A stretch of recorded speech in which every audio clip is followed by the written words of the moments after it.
Do you love your family? Of course you love your family. You want what's best for them.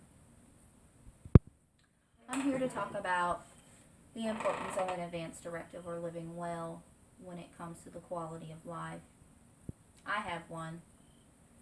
My girls know that if something was ever to happen to me, that I'm an organ donor, but I don't want any life-sustaining measures that would leave me in a vegetative state. That's not quality of life. From a medical profession standpoint, I understand the quality of life, that's not good for the patient. But from the family standpoint, I can understand not wanting to lose the one that they love. But if we have an advance directive in place, the wishes would actually be that of the patient. They can make this living will or advance directive while living in a clean state of mind if they were to go into a surgical procedure or have something emergency happen to them, that their wishes would be honored. A surrogate or a proxy can be made in charge of that in the event you cannot verbally communicate your necessary medical needs. Advance directives have different things that you can choose to do to sustain life.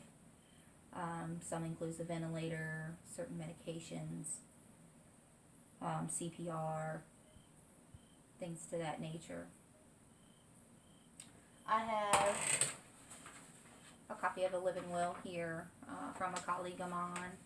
She had to sit down with her father and do this not too long ago, and he made some changes that were a little different. He said that he wanted no life-sustaining measures, except if they were able to use the medication to help revive him. Then he would want like a feeding tube. This is very complicated and a very sensitive matter for folks because they don't want to think about their family dying. But from a medical person's standpoint, it's actually the best thing to have on hand for folks to take that decision-making process away from them when they have a lot of emotions involved.